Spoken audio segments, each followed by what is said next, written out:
You are listening to the Oneofus.net podcast network.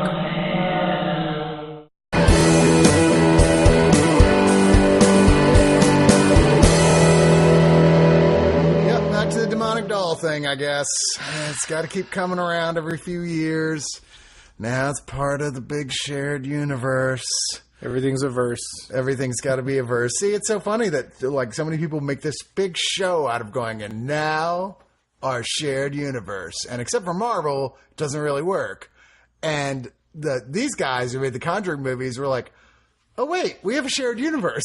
They just kind of fell ass. Look at us. They fell ass backwards into having a shared universe. But now they're like, okay, so it is a shared universe. So now all the movies have to have like multiple after credit scenes. And now I care even less.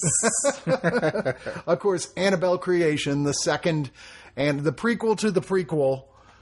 You know, it makes you wonder, like, is it possible there's even more prequel story that we don't know about it? So that the third one will in fact be an Annabelle proto creation? I guess the first one, in addition to not being very good, it did kind of leave sort of start in the middle, I guess, of the doll's story. Yeah. So it's like, I guess you could manufacture a prequel story out of that. I can't imagine they'd imagine a prequel out of this. Yeah, well, you say that, but this is Hollywood, and there's money to be spent. Annabelle creation is, let's see. So there's The Conjuring, The Conjuring 2, Annabelle creation, and then there's going to be the Nun, and then the one about the big stretchy guy, the Crooked Man, and then a Conjuring 3, and then the Conjuring 3. So they're just going and going and going. And this one is, as opposed to the first Annabelle, which they pretty much just got a bunch of schlock directors and writers to do it. This one actually got David F Sandberg, who got a lot of attention for doing Lights Out, which I thought was a pretty darn good,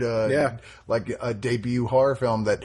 Also, weirdly enough, was a case where, you know, it was a famous internet short that he did, and they actually let him direct the movie as opposed to just buying the rights and handing it off to somebody else. And so you're like, okay, so there's a little bit more feeling going into this one that maybe this is going to be better than the first, and I think we can all agree that it is indeed better than the first. Yeah. I will agree with that. I can definitely appreciate the fact that there was an effort, and that sounds like faint praise. Like in the end, I think you'll hear me say that I thought this was pretty good, but it's medium praise. Yeah, but in comparison to the first one, where you took an idea like The Conjuring, people really liked it, it made a lot of money. Horror, if it's really good, it has a really good following, will make money at the box office almost irregardless of quality. Yeah. So that was evident in the first one. Yeah. I like saying irregardless because it's just you're contrarian. I know you're contrarian.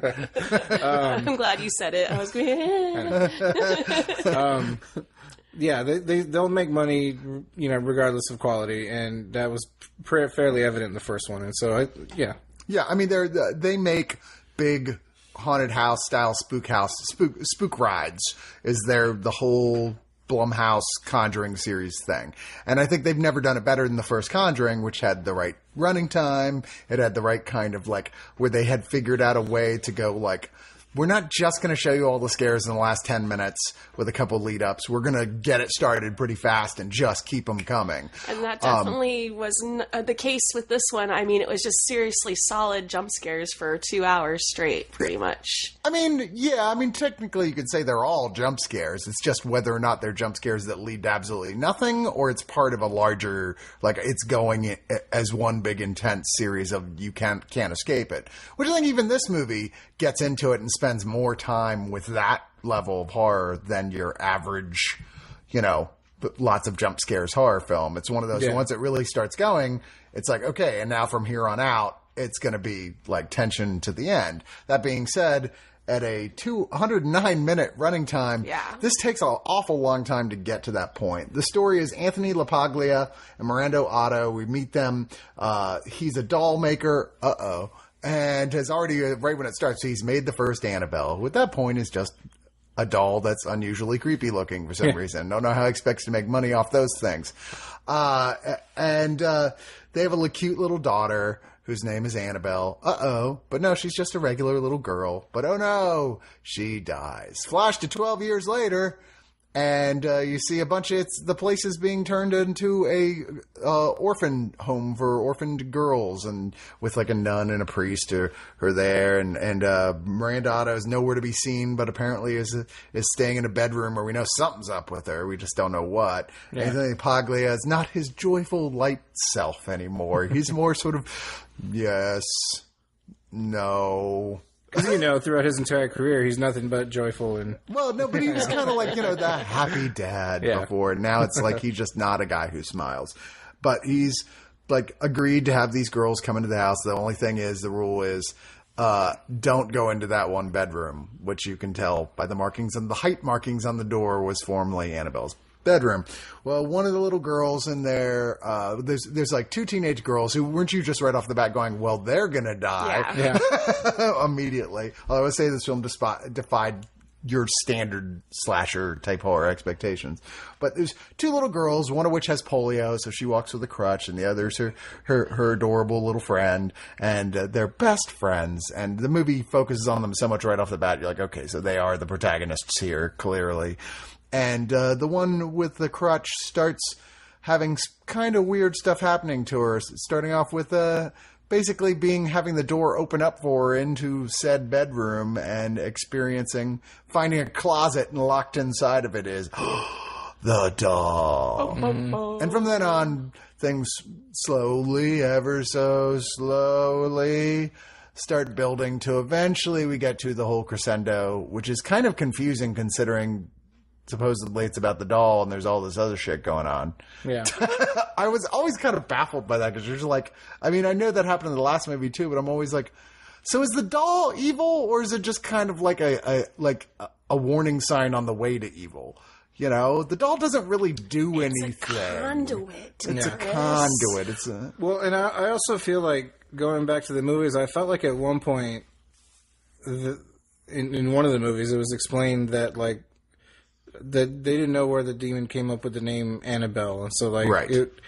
It would stand to reason that I figure it just went through a baby book. Yeah. It was in the A's. It was like, it just opened the A's. Like, well, there you go. Annabelle. Yeah. And so it seems like this large franchise, as any large franchise tends to do, is some continuity errors as far as like the original, story of Annabelle's first appearance in The Conjuring to the previous one to this one, like... Yeah, well, I mean, we're not wildly concerned that everything adds up perfectly. I mean, this isn't like Lost we're watching here. We're not poring over every frame and making sure everything adds up completely right. No, we're horror fans. We expect everything to be accurate, including the year that Legos were...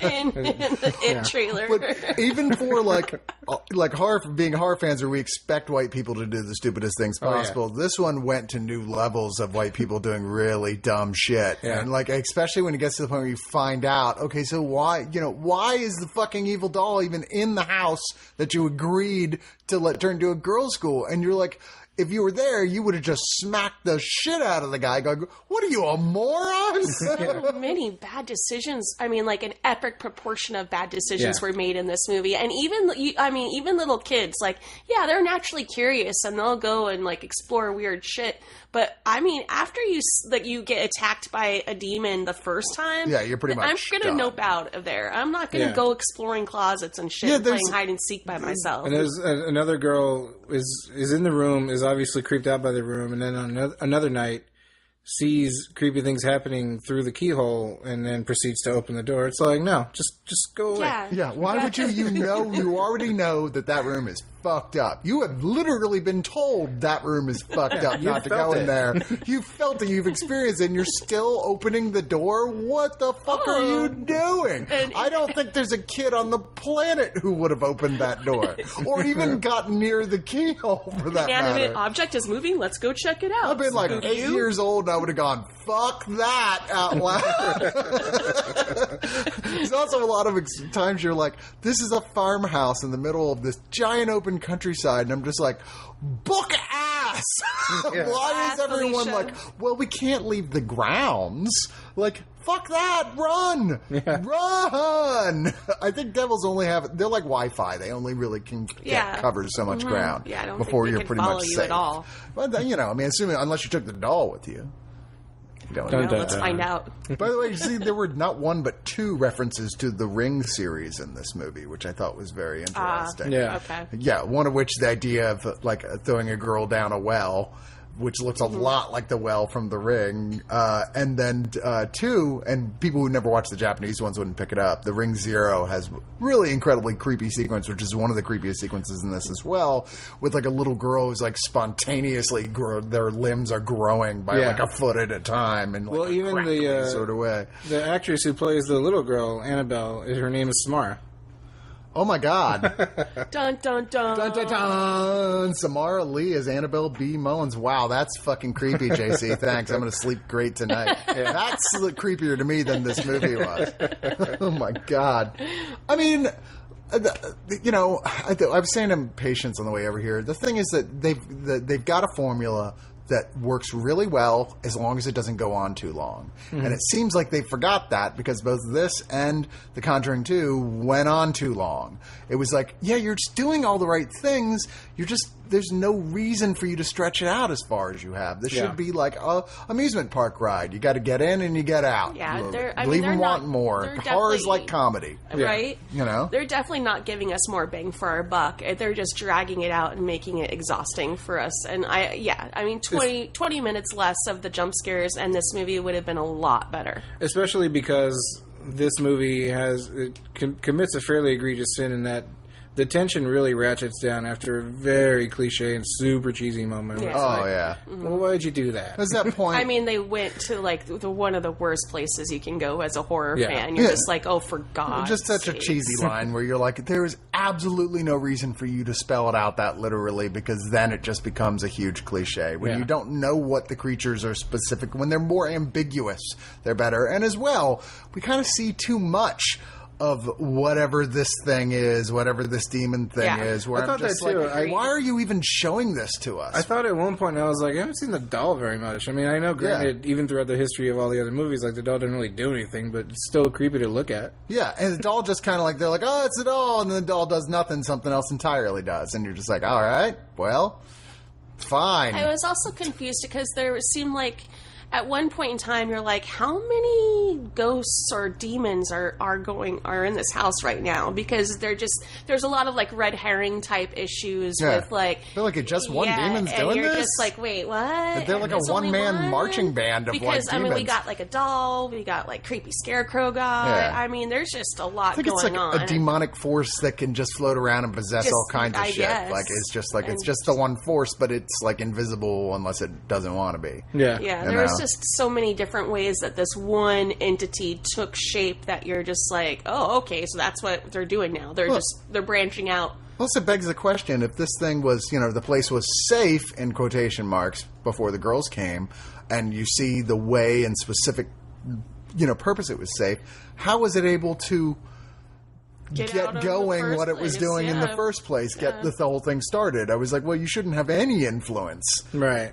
There's a lot of issues like that, and I realize that can be all overthinking about a horror movie, and honestly, most audiences who are going to see this thing is not going to give a fuck about any of that. Yeah. They just want there to be lots of time. As evidenced by the crowd. The crowd was lots of fun. They're all like, go, what are you doing, girl? Screaming at the screen. So get the fuck out of there. Oh, hell no. All that stuff you expect where the crowd is having a good time. They're doing all the stuff that they're supposed to do at a jump scare type horror movie. And like I said, overall does most of that pretty well. It's just we're starting to have seen this exact formula too many times by now. Yeah. But why don't JCEU give us your final thoughts? That formulaic thought is a good place to start with because, it's really formulaic, but like I said at first, I appreciate the effort to make this a better overall movie than to just know that audiences will eat it up. If you slap the Conjuring, part of the Conjuring universe on it, audiences will eat it up. It'll make money at the box office.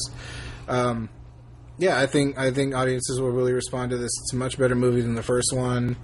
You're not going to see anything too original as far if you really love horror. It's it depends on how much you expect out of them. Some people really expect and truly want great movies out of their horror. For the most part, I kind of hover somewhere in the middle. I really appreciate the effort to make something good rather than understanding how easy it is to make money at one of these movies. So that being said, I would give this 7 out of 10 doll hairs. Annabelle? I mean, Patience? Creepy laugh. She did. She creeped me out with her laugh. I was like, damn, you got a creepy laugh, Patience. You take her laugh out of context and put it in a spooky thing, you'd be like, damn, that's a demon laugh. Why, thank you. I agree with JC wholeheartedly. I think that you can definitely tell that they tried to make a better movie here. This wasn't just them like riding the Conjuring coattail train. And it is a little bit, but they definitely tried to make a movie that like stood on its own and had, you know, at least some artistic merit to go.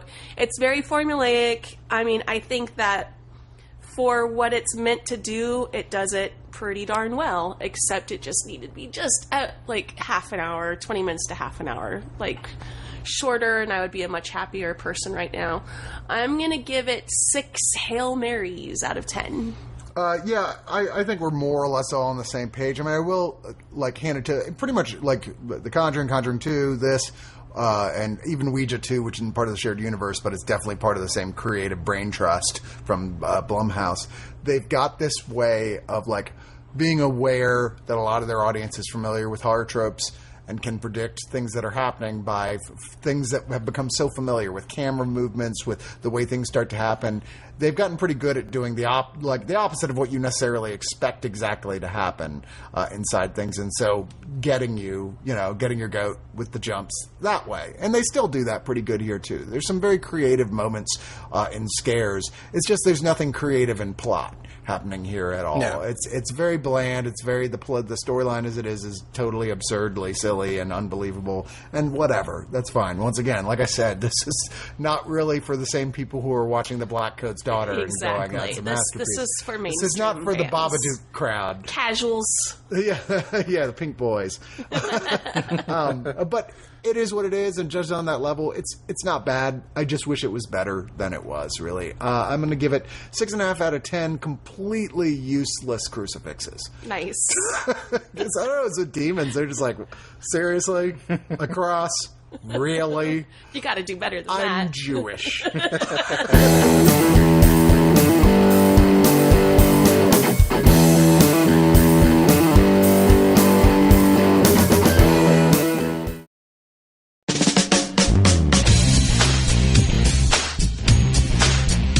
Oneofus.net has been your one-stop shop for all things geek for years. But there's a side to them many of you have never heard. The subscription side. Subscribe and listen to great podcasts like The Breakfast Pub, The Original Gentleman, and the Watch a Movie With Us series. Head on over to Oneofus.net and don't forget your towel.